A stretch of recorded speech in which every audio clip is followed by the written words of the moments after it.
Hello everyone. असं वाटतंय आता आपण बर्फातच गेलोय, एवढी थंडी वाढली आहे बापरे. मी इथे तुम्हाला स्वेटर नाही दाखवते, माझं थंडी खूप वाढली हेच दाखवत होते बाय द वे. आणि त्यानंतर मी मस्त देवाची पूजा केली आणि आता मला कोबी कट करायचा होता.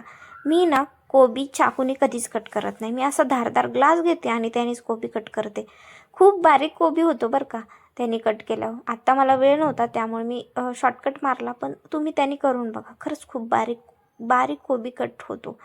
त्यानंतर कोबीची भाजी एका साईडला टाकली आणि एका साईडला मी भाकरी करायला घेतल्या.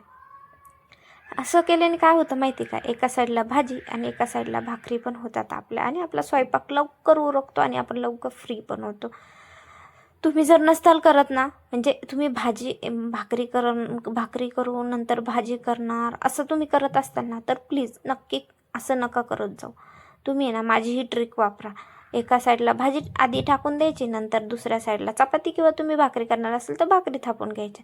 आणि जेवढं केवढं तुम्हाला कोणावर राग असेल, कोणाबद्दल काही म्हणजे चिडचिड होत असेल, तर तुम्ही प्लीज भाकरी करायला घ्या. कारण भाकरीवर तो तुम्ही तुमचा राग काढू शकता.